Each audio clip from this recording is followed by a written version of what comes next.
दोष को मिटाना जरूरी है। कोई ने आपको बताया, उस समय पर हमें घबराना नहीं।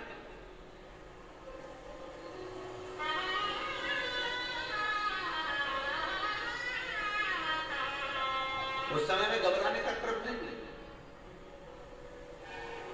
कहते हैं पीपल का जो जल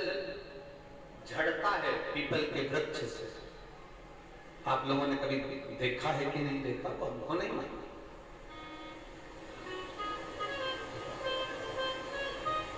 कितना भी अगर कोई वास्तु दोष बता दिया, पितृ दोष बता दिया, काल सर्प दोष बता दिया, कितना भी अगर कोई दोष बता दे, तो पीपल का जो जल वृक्ष में से झड़ता है, कभी कभी आप उसके नीचे हाथ रखकर देखना, थाली रखकर देखना, उसमें पत्थर पर देखना, तो वहां पर भी पानी के निशान आपको मिलेंगे, बूंद के निशान मिलेंगे।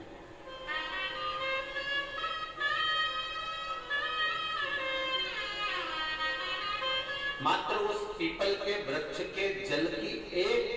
बिंदी, एकमात्र बिंदी, शंकर भगवान का जो शिवलिंग है, जलाधारी है, चरण है, गणेश कार्तिक का स्थान है, अशोक सुंदरी का स्थान है, और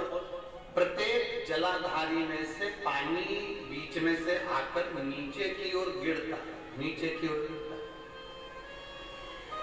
आप लोगों के स्मरण में हमने पहले भी बताया कि राइट में किसका स्थान है, गणेश जी का, लेफ्ट में कार्तिक के, बीच में अशोक सुंदरी। ये क्या है, पार्वती जी का हस्त कमल, शिवलिंग, और ऊपर से जो जल एक एक बूंद शंकर जी के शिवलिंग पर गिर रहा है, वो शंकर जी की 5 लड़कियां, जया, विषहरा, शामलीवारी, दौतली और देव, शंकर जी की 5 लड़कियों, एक एक बूंद पानी शिव जी पर गिरा रहा है।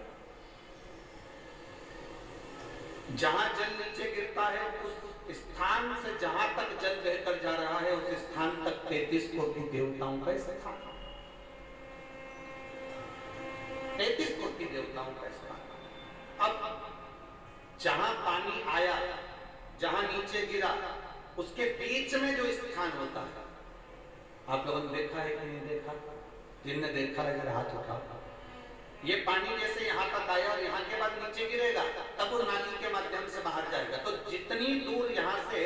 वो नीचे की ओर जो गिर रहा है, यहाँ से वो नीचे की ओर जो पानी जा रहा है, ये जो स्थान होता है, ये हमारे 3 दोषों को निवारण तुरंत कर देता है। एक हमारा पितृदोष, एक हमारा कालसर्प दोष, और एक हमारा वास्तु दोष का निवारण तुरंत। और ये तो हमने केवल आपको शिव महापुराण के माध्यम से बताया कि ये 3 दोष का निवारण कर देता है, पर यदि कभी आप ध्यान से लिंग पुराण को पढ़ेंगे, आप यदि लिंग पुराण को पढ़ेंगे और गीता प्रेस गोरखपुर की लिंग पुराण को लाकर यदि आप पढ़ते हैं, या गीता प्रेस गोरखपुर की शिव अंक को भी आप अगर पढ़ेंगे, उसका नंबर हमारे स्मरण में नहीं आ रहा है, शिव अंकों को भी अगर आप पढ़ेंगे तो उसमें भी आपको वर्णन मिलेगा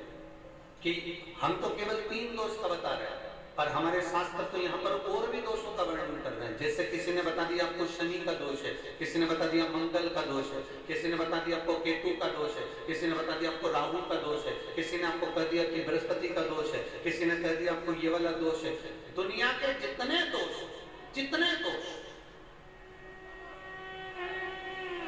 पीपल के वृक्ष के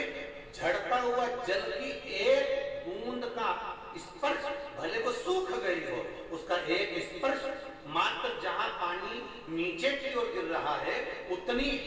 परिधि, उतनी जगह के बीच में जहां से पानी गिरता है, बस उस स्थान पर अगर वो उंगली अपना नाम और गोत्र का स्मरण कर भी लगा दी जाए और एक लोटा जल चढ़ा दिया जाए, तो ये जितने दुनिया के दोष है वो अपने आप समाप्त हो ही जाते हैं। शंकर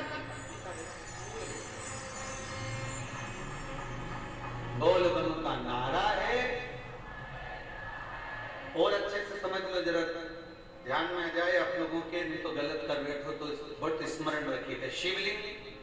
जलाधारी, जलाधारी में से पानी बहता है, नीचे की ओर जाता है। जितना मोटा शिवलिंग की ये जलाधारी होती है, उसमें से पानी जहां नीचे गिरता है, जितनी भी मोटी हो, उसमें कहीं पर भी आप बिंदी लगा सकते, कहीं उस स्थान पर आप कहीं पर भी उस बिंदी को लगा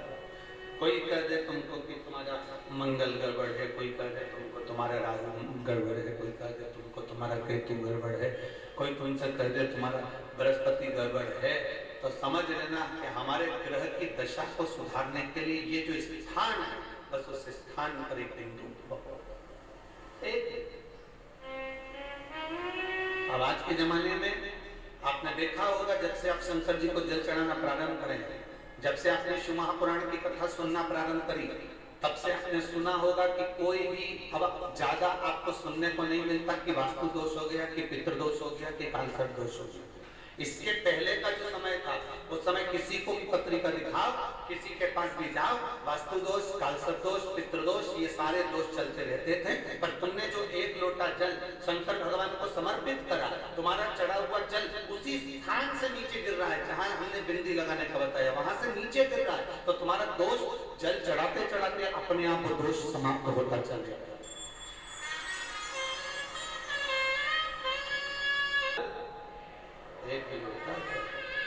आप जो भगवान शंकर को समर्पित कर रहे हैं, आप भगवान शिव को जो दे रहे हैं, उसमें एक मूलता का भाव पड़ गया।